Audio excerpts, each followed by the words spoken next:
Hello, it's Denise from Women Beyond a Certain Age. We're so lucky. Our dear friend, Crescent Dragonwagon, is back to talk about her book, Soup and Bread, a Country Inn Cookbook. Now, let me tell you something in case you don't know it. This is a relaunch of a book that it's the 30th anniversary. I think that's how long I've known you, Crescent. Do you know what I mean? That's probably when really. I bet that's when I met you when this book was coming out, pretty close to that.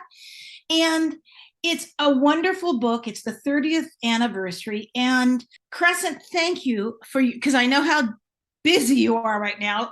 Relaunching two cookbooks, if people have never published something, they don't realize what a feat that is. Okay, they just don't. Nobody can understand it unless you've done it. So the thought that you get to bring this book back to the public, and now it's in print after how many years was it out of print? Was out of print for about 15 years, and not because I didn't. And I want to say, and speaking of persistence, yes, I sent out proposal after proposal after proposal. I couldn't get anybody, even though the original had sold just under 1 million copies. I know. I read that and I thought, huh? What? How can that be? Do you know what I mean?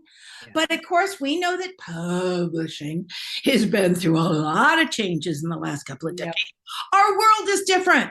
There's no getting around. I say that all the time, Crescent. I know it sounds, some people must just think I'm not very bright, but well, and that's another story, and I don't want to hear about it, okay? I think publishing is not very bright at this moment, but that's another story. With that. But that's like, with what's happened to if you think what's changed in the last 30 years in our culture, in social media, in publishing, with women, with, our society, it's overwhelming. Yes. It's overwhelming. Yep. Sometimes I just say, no matter what happens, I say to people, life changes. It's a different world. I say it's a different world like 400 times a day because you know what? It's a different world. Yeah. Now, tell us the origin of this famous book. And I'm so glad. And you just said it. I'm stealing the line before Crescent has a chance to say it. This is like comfort and remembrance. That's what it is. It's just a wonderful, wonderful book. So you have to tell us the origin of it and how you came to write it to begin with. In a land far ago, in a time long ago, when I was in my 30s, my late husband and I, Ned Shank was his name, we opened a little country inn bed and breakfast in the Ozark Mountain town of Derry Hollow. Derry Hollow got its name because in the days when milk was all produced locally and delivered locally, there were 3 dairies that served the town in this particular valley. We call them hollows in Arkansas, this part of Arkansas. In fact, the first computer store in the area was called Silicon Holler. but Derry Hollow, the last existing dairy, and speaking of times long ago, was still operating when I moved to Eureka Springs, Arkansas, and rented a house and then bought that house in Derry Hollow. Ethel Reel, who was 82 and still milked 8 Jersey cows by hand twice a day. You had to get on her milk list and go there and pick it up. And it was that milk that had, 2 inches of heavy cream on top. And it was in glass gallon jars with a twist of wax paper under the lid. And she was lovely. And that milk was the taste of heaven. Of course. And those cows, they were Jersey cows with those long eyelashes. Golden Jersey cows. Oh my gosh, they were beautiful. So that valley was known as Derry Hollow. And Ned and I decided, he was an historic preservationist and he was all about adaptive reuse. And Eureka Springs is a Victorian era spa town, has fabulous architecture built into the sides of hills and mountains. It was the second largest city in Arkansas briefly in the 1880s when it was discovered as a spa town and a cure. But by that time, it had had ups and downs. People didn't believe in taking the waters anymore. And at that time, it was attracting tourists because it was so pretty and so unusual, and lots of artists and writers and gays and unusual compared to the general world, I Yeah, suppose you let's could say. call them People. creative.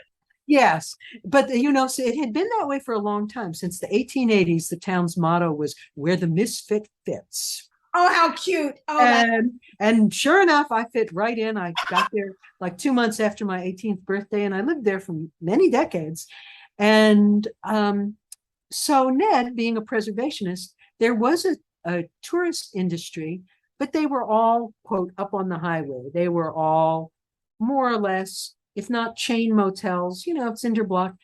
And Ned used to say, why is there no adaptive reuse? We have all these Victorians. So we decided to redo a little house that was near us, and it became the first bed and breakfast inn in the town. And it caught on. I mean, our banker, I remember, said, what's a bed and breakfast inn? And when 5 years later, he took a house that was in his family and made it one, I thought, that's one of those, you've succeeded when moments. Yes. But anyway, so we did breakfast for our guests, and guests loved it. And we would do dinner on request. In our very early days as complete crazy people, we'd make it in our house and bring it over to the inn. And we eventually expanded the inn, got a second house, and eventually we put in a dining room and a restaurant. And we called our style of cuisine nouveau'zarks. Oh, how And, cute. and it was a full deal restaurant. It was one seating a night. So everything was slightly less crazy than at open seating restaurants, and people really came there for the experience. And on Halloween, I just found a picture of this the other day. I'll send Cindy this picture to post it. On Halloween, when Ned was maitre d', someone made him a long black cape with white spots, and he would say, I'm Count Dracula, welcome to Derry Hollow House, we hope you'll stay for an eternity. Oh, how cute. It was and he was front of the house. He was very outgoing and improvisational and dear. And I was back of the house, and I cooked well. Well, I was then being published by Workman Publishing, and my wonderful editor, Suzanne Rafer, who had the nerve to retire, by the way, on the same year that my longtime therapist and my longtime agent, they all retired on the same year. And when Suzanne told me, I said, how could you? My therapist, you, and my agent. And she said, we got together and did it on purpose. If people don't know, Suzanne Rafer was absolutely famous in publishing at Workman. I mean, wonderful cookbook editor. Yeah. Will never be replaced. Yeah. But anyway, they actually, and this is one of those things I can't imagine publishers doing then. She actually came down to the inn with her husband, Danny, and they stayed for 2 or 3 days. And because she was thinking about a book about I had done a couple of other books for Workman early. I was their first cookbook author, by the way. Oh, really? Fascinating. But that's another rabbit hole we won't get into. We could talk about Workman and Peter Work. Anyway, they came down. She loved the food. She loved the inn. She loved the town. And she said, I think you should do one that's Derry Hollow House soup and bread. And she said, yeah, I know you do all courses and all meals, but the inn is so comforting, and soup and bread are so comforting. And I don't think there's anything out there that would be like you could do it. And I want you to do it. And I said, okay. And I got very excited about it. And they made me what I considered a very generous offer for the advance. They don't do advances that large anymore. But I always remember when I talked to my late father, he was a fellow writer and very encouraging. And I managed to, in those days, I wrote in the morning, had lunch, napped, workout, shower, and then I cooked, from like 9 in the morning to 11 at night, boogie. That's a full day. That's youth for you. And so at one moment I was able to call my father and I said, guess what? Workman wants me to do a book on soup and bread. And they made me a $25,000 advance offer. And there was this pause.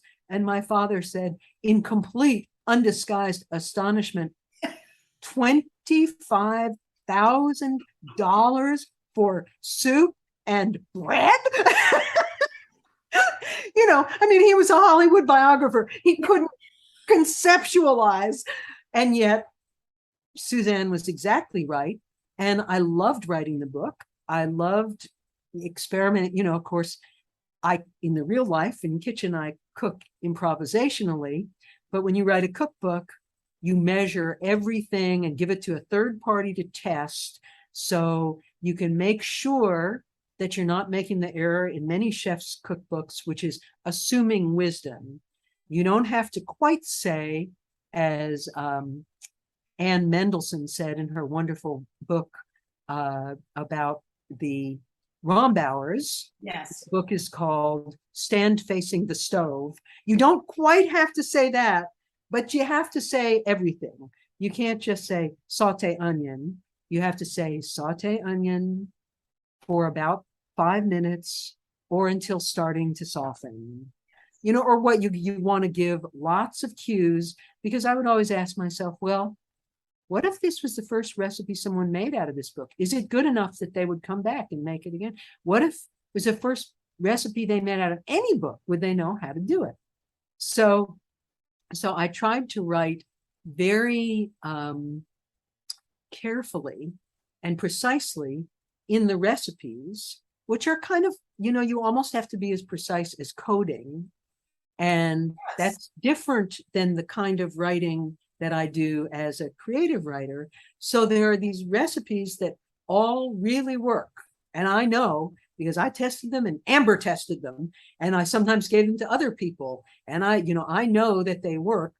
And yet, surrounded by that is what you would call the creative side, the writing, what it's like to be at the inn. Ned and I, funny things that happened. Mrs. Reel with her 8 cows in the dairy chapter. I'm sure I mentioned Ethel Reel. Yes. So it's divided up, and then bread. We were famous for our cornbread. In fact, I later wrote a book just on cornbread called Cornbread Gospels. That's out of print, but now because of this, I have hopes that someday it will come back again. There you go, you girl. You are. It's a story of perseverance in all of this, which I think, and this is just me, Crescent. This is what is a reoccurring theme of women beyond a certain age. Yes. Is the women, young or old, medium, I don't care what age you are, tall, thin, fat, old, I don't care what we are, perseverance is everything in life. Yes. And not giving up. Don't give up. You get whacked down, you get back. And you know, we are in Arkansas, as I told you, and some regular guests at our inn happened to go on to be president. This is president and first lady. This is one reason why the book did so well, is we did brunch for 1,200 people at Bill Clinton's first inaugural. And in terms of getting back up, I had dinner at the White House once, a family dinner, not a state occasion. You know, that's things where you're going, oh my God, is this really happening? And then you're back in the moment and you're going, oh my God, is this really real? But that was the time that Whitewater was breaking, if you can remember that. Yes. And I said, Bill, can I ask you a question? I mean, everything that goes wrong anywhere in the world, it's laid at your doorstep, at your feet, whether you did it or not. How do you manage to fall asleep at night? Yeah. Because I know when I have something that's on my mind, I don't sleep. And he kind of laughed and he said, and I mean, I watched him. He was like one of those bird toys that you used to have. Yes. A glass of water, it dips its head in and it just sort of goes indefinitely. And like, knock Bill Clinton down, he comes back up. Knock him down, he comes back up. Knock him. So I sincerely asked, and he said, I know this is going to sound weird, Crescent, and maybe oversimplistic. I'm imperfect, but I honestly do the best that I know how to do every day. And then I go to sleep because, and he sort of shrugged and he said, because somebody has to wake up and be president tomorrow. That's so adorable. See, now it's so adorable. And I, you know, the humility, the truth saying of that, and all of us are president of our own lives, and we got to get up and do them tomorrow. Right. And so, you know, the resiliency that they modeled. You may love them, you may hate them. I hope you don't hate them. I love them. Yes. But the resiliency that they have shown, we're currently seeing Hillary go through a resurgence. But her favorite thing on the menu was my sorbets. Oh, how lovely. She loved my sorbets, my ginger sorbet. She would, people would come in and they say, Hillary sent me, she said to get the sorbet sampler for dessert. Oh, that's so darling. Oh, that's so darling. But, well, you know what? I'll say this, Crescent, which is I'm an unmitigated Hillary Clinton fan. And this is my story. It was during the re-election or second term, there was a filthy rich political party in Santa Barbara for like the biggest donors, probably 100 people at most. It was at a private home.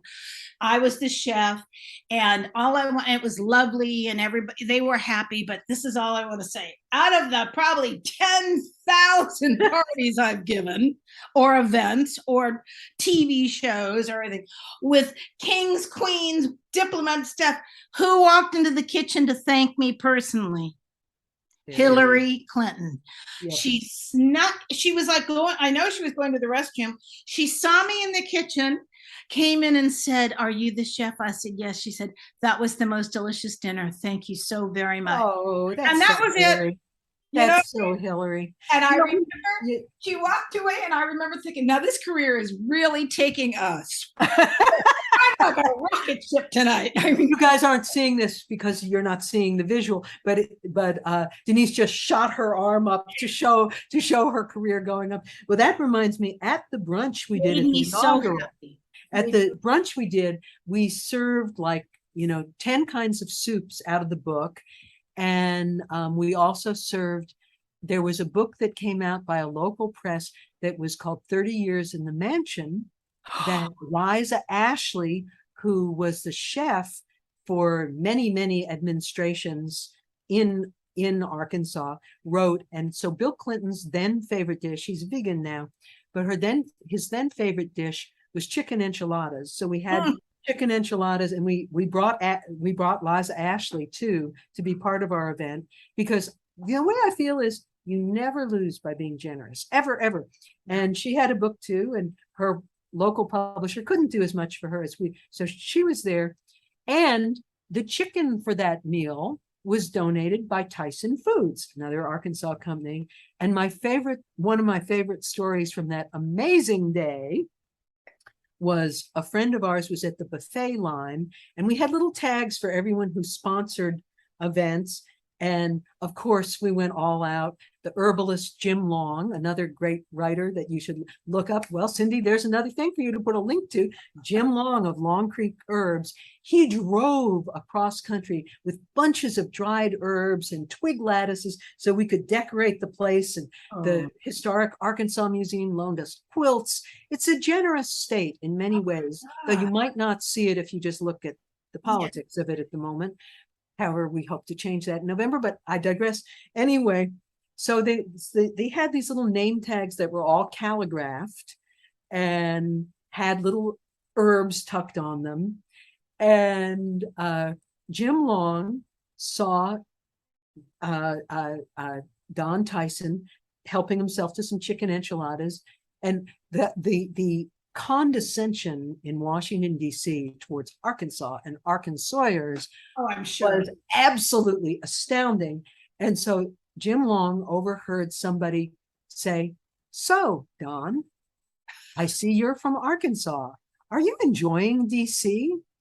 Now, Don was a multi-zillionaire. Come on. Sure. And Don said, yeah, enjoying it. And the person talking to him said, "And what do you do in Arkansas, Don?" And Don Tyson said, "Raise chicken." And that to me is Arkansas couth. Yes. That was so cool. That was the rural equivalent of street smarts. And even though I don't eat chicken, I've been a vegetarian forever, although I cooked it during our inn years. And although there are many chicken soup recipes in here, and they're good. They were tested and they were served at the inn. I just happen not to eat chicken. I love that story. So there you go. And, chicken soup, to those people for a lot of people, it's major comfort food.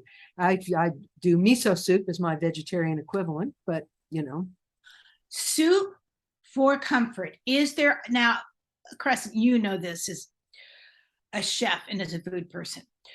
When I first started cooking professionally, but my mother made fabulous soups as a kid. Then I got into the kitchen, and they were all French restaurants in those days. I mean, if you were going to work in a restaurant in San Francisco or when I was going to school, and of course, this is in 1984, all the chefs were French.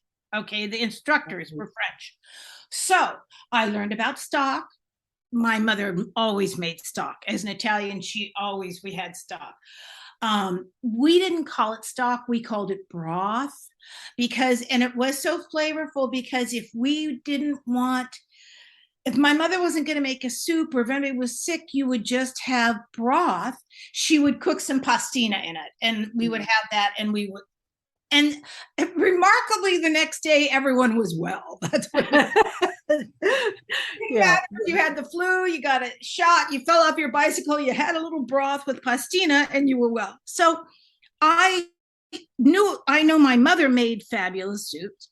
And then when I got to the CCA, I realized how important soup was to restaurants, because what I found out, and I've known even more later on, a lot of people can't make soup.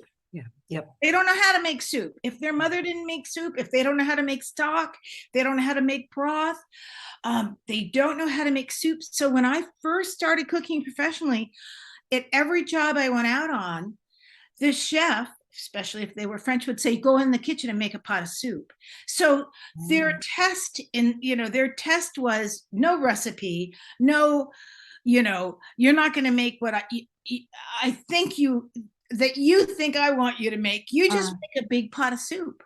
And if it was good, you got the job. So that is a much kinder French chef story than many I have heard. Now don't trigger me. all right. I suck that comment back. No, but I learned a good soup is everything. It really is. It can start a meal. It can be the meal. It can be your snack in the middle of the day. It can be lunch. I mean, to me, soup is it's a wonderful, wonderful food. And it's very forgiving, Yes. It's flexible by what's there. If you have, I made one of the recipes in here. Now, by the way, one of the things I did, the book is a reproduction of the original one, but in this 30th anniversary edition, we have a new introduction, and we have a new part where I go chapter by chapter and say what I still do, what I changed.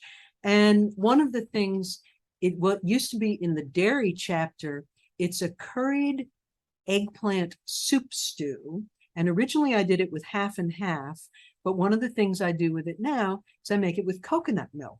And the flavors really work with the cilantro and the curry powder and the heat and the ginger. It's just a great soup. And I made it the other night, and there was just a little bit left over. It's a thick soup.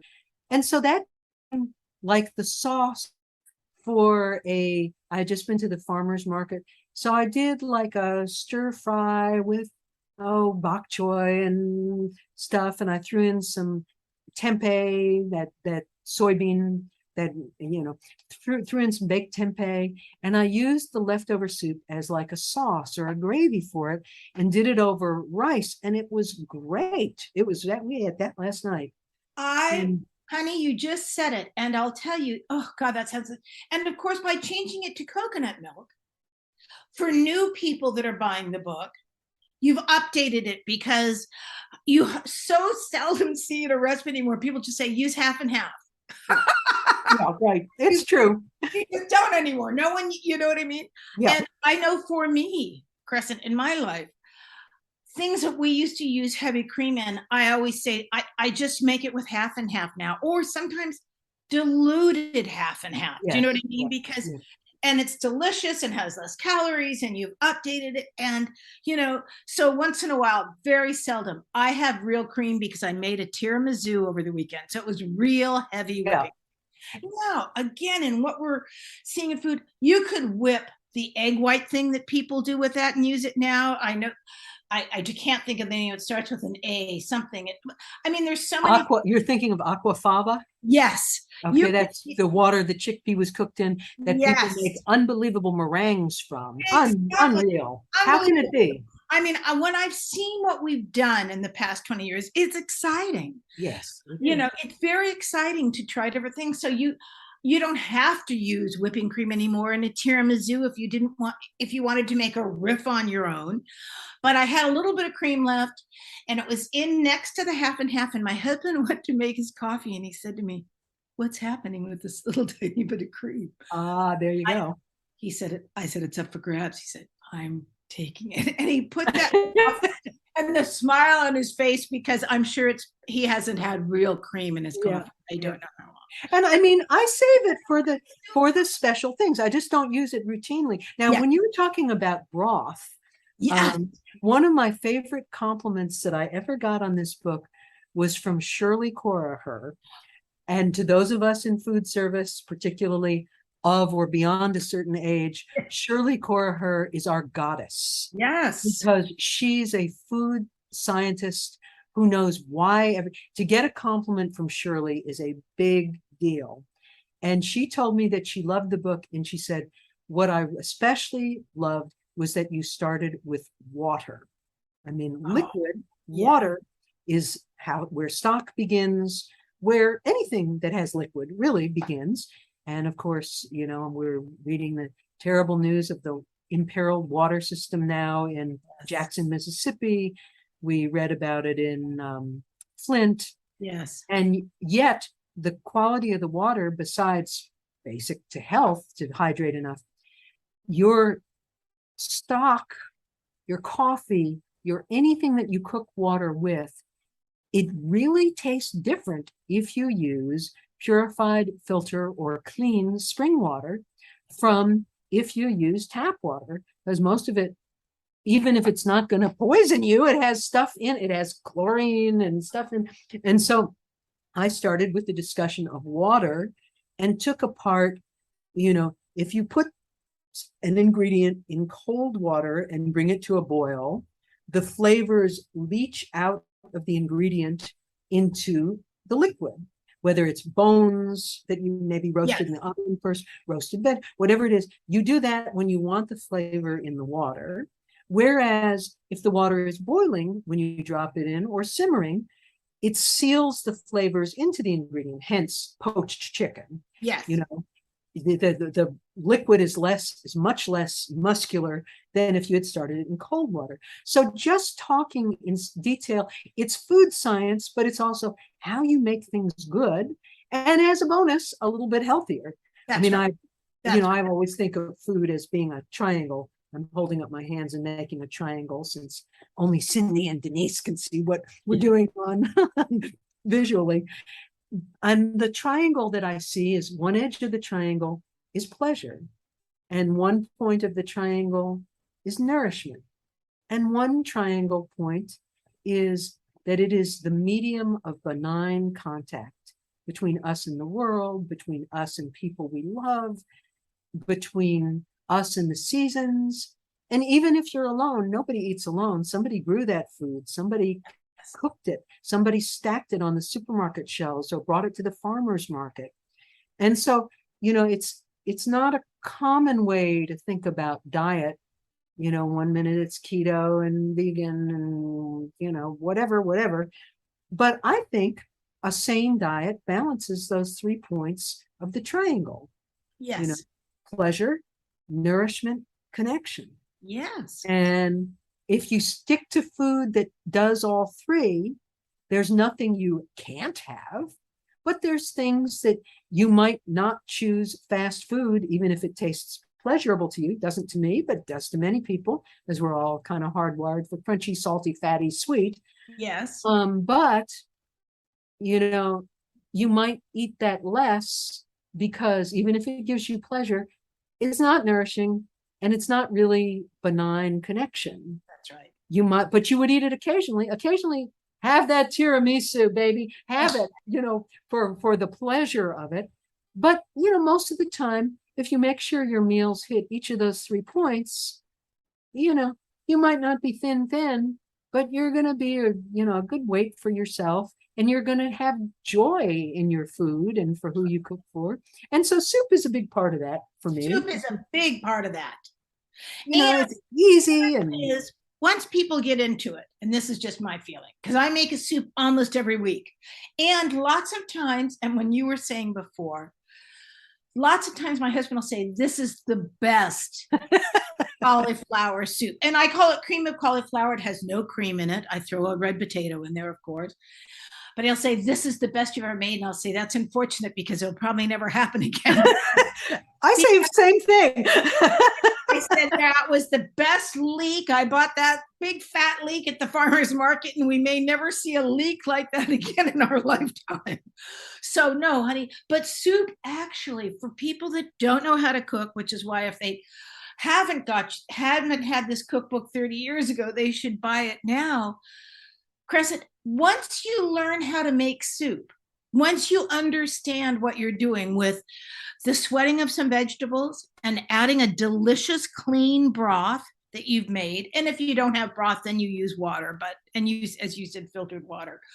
But once you do that, and then you find out there's a repetition in soups, you know how to do it. And Yep. it's whereas, and this is the other reason when you were talking about processed food, I have never bought a can of canned soup that tastes good. Okay. Yeah. The only one I buy tomato soup, Campbell's tomato soup, and I add some milk to it because it tastes like my mother when I was a kid, Right. and it makes me happy. Okay? With grilled cheese, right? Oh, yeah. Or some French bread with the cheese on top, because that's what we would have. But I have to tell you something. I don't eat any other canned soups. I find them to be horrible and salty and nasty. And now they're not even cheap anymore. You go to buy a can. I keep a few cans of Progresso. So if I'm out of town, my husband will heat that up for me. There you go. But they're not very good. They're not good. Yeah. Matter of fact, they're bad. So sorry, Progresso. getting that sponsorship this but you know, that's why. But when I looked at your book this morning and I looked at the recipes, I thought to myself, this lays out how you can make really good soup.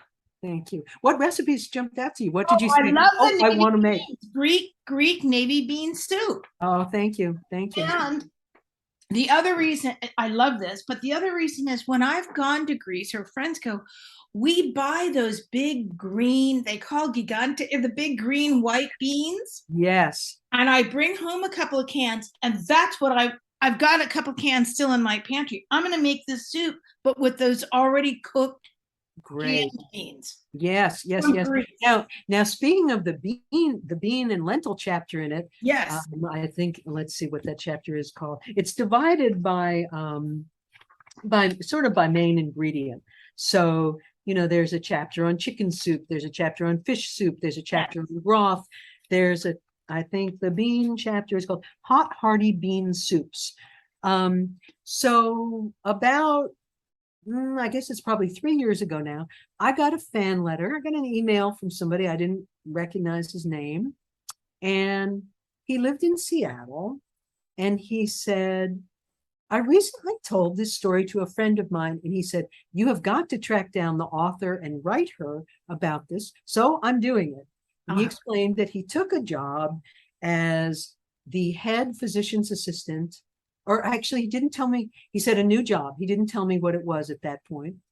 And he said, I was looking around for something I could bring to lunch every day because I go with so many changes with my work and I have to respond to so many things. I wanted something I could count on that would be healthy, that I would like the taste of, that, you know. And he said, and I didn't want to have to think about what am I going to eat. So I wanted something I could eat every day. He said, I landed on your Greek lentil soup with spinach, and I think it's with garlic, sweet potatoes. Anyway, it has little whole coriander seeds in it, which are magic, nice. Which crunch on them. Yeah. And he said, well, I'm going to retire next year, but for 15 years, I have made that soup every 2 weeks, put it in individual jars, and brought it to work. Well, I thought his name was Reed, this fella. I thought this was the most phenomenal and hilarious story that I had ever heard.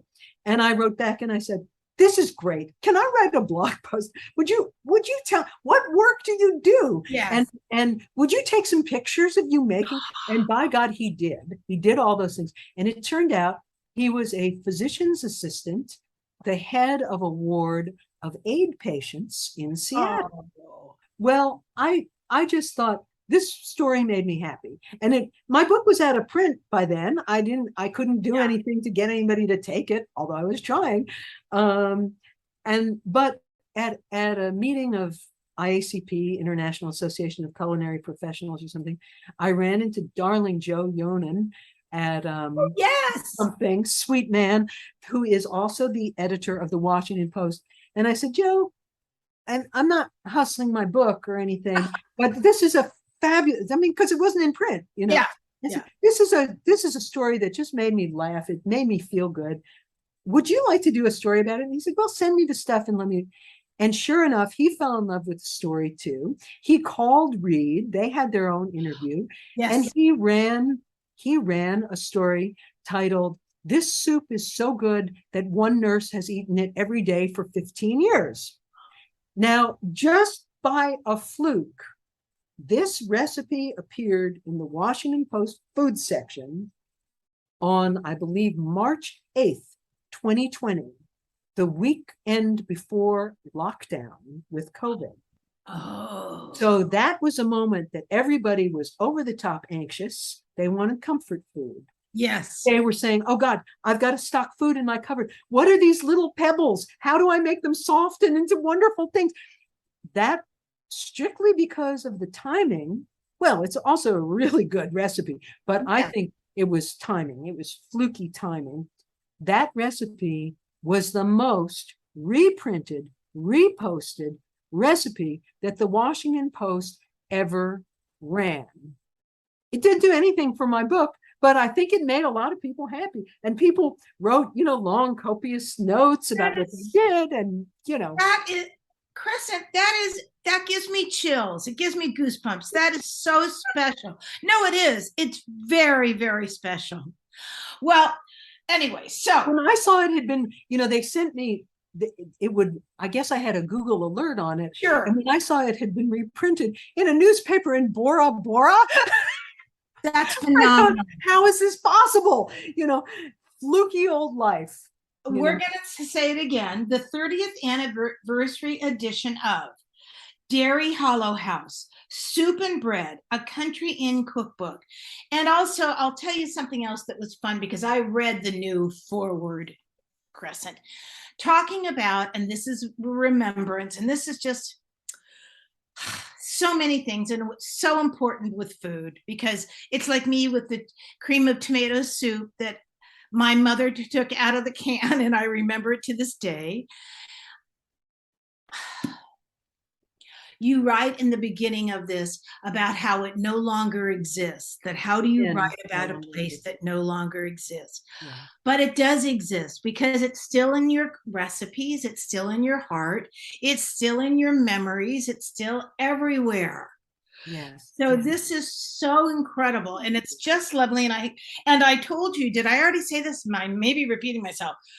When I put the cover of the new book up on my Facebook page, and I just said, coming soon to a podcast near you, and they could read your name. I mean, 50, 60 people in an hour said, I had that cookbook 30 years ago. Oh, I think I still have it. Oh, I have to find it. People had such warm and loving memories of it. That's very special. Thank you. I am fortunate, in my life, including, I suppose, the way I've been able to process losses, because I was widowed from, but it's a funny thing in writing that introduction, even though I've been cooking forever and writing cookbooks for a long time, and I realized something about recipes and food. On the one hand, it's very temporal. Some people have said to me, how can you spend 6 hours fixing a meal I mean, not that I do very often, but when I have a dinner party or something, Sure. how can you, for something that's gone in an hour, it's so temporary, it's so transient. But food is both transient and eternal. And, Ned may not be on, well, he's not on Earth anymore, but, there's a pecan pie recipe when I make, I think about how much Ned loved it. And when you follow your grandmother's recipe for something, be it chicken soup or gingerbread, it's she's gone, and maybe she cooked on a wood stove and you don't, but your kitchen is going to smell the same as hers did while it's baking. That's right. And those tastes are going to land on your tongue the way they landed on her tongue. So it is both the most transient thing, but it also has a quality of eternity to it.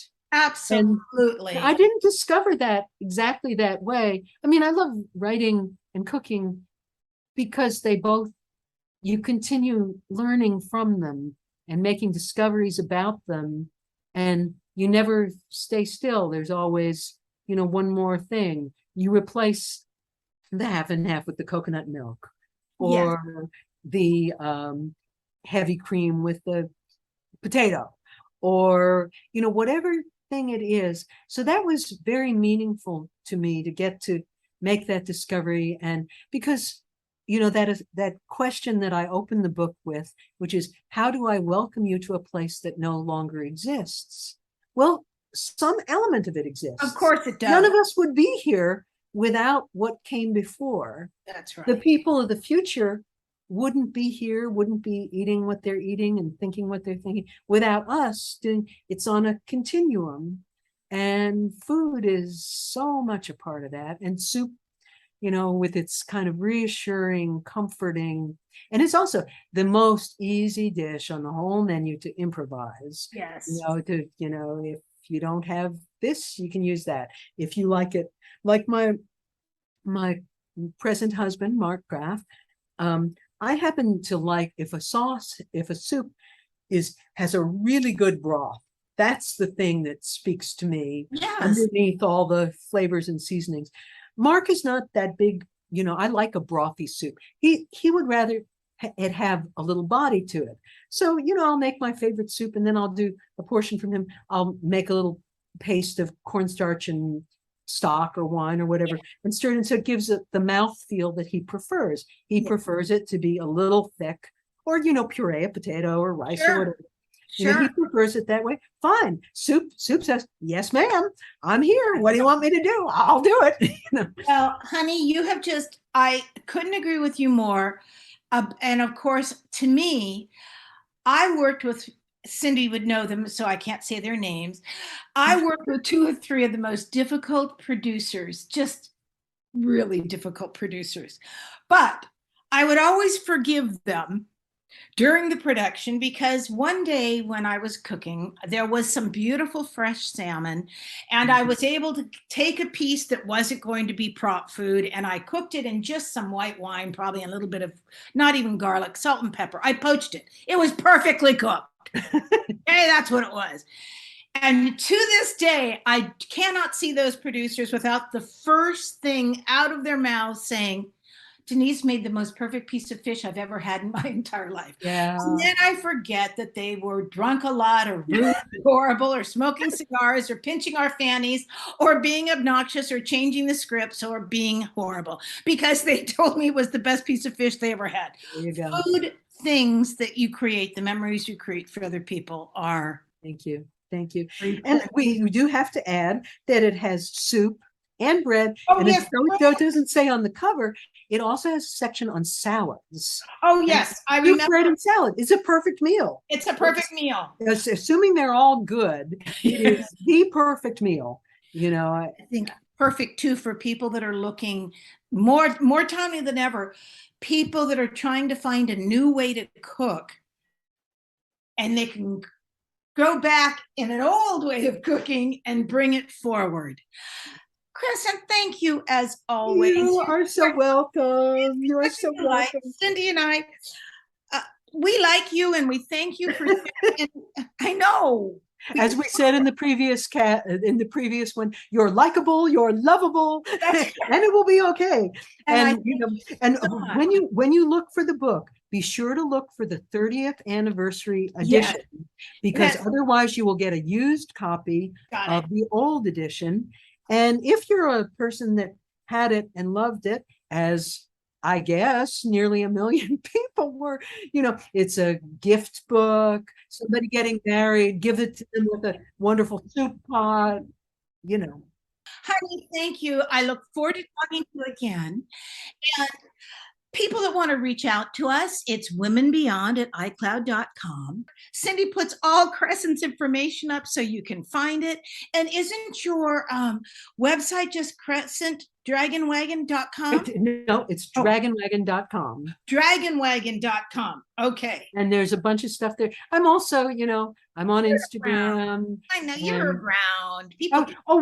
One of my big supporters and fans just started a new Instagram page that I'm contributing to a little bit, but she's basically doing it, and it is called Soup and Bread Comfort. Oh, lovely. Perfect. So it will not only be about my book, but other books, other soup explorations, and just that idea of food that is reassuring. And so we just started that. She just started it. She took the initiative. I'm not going to write for it particularly. She's going to do it. But so that's out there too. That's lovely. Food that you can share. Yeah. Honey, thank you so much. Thank you, Miss Cindy, as always. Thank you. Good luck on the relaunch of both these books.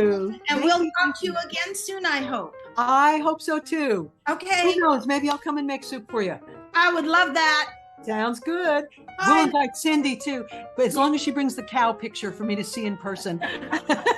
There's a beautiful painting of cows that used to be Denise's, that is now with her, and of course Dairy Hollow has the cows we have to. I know, it's also kismet. I can't stand it. All right, darling. Bye. Bye. Thank you.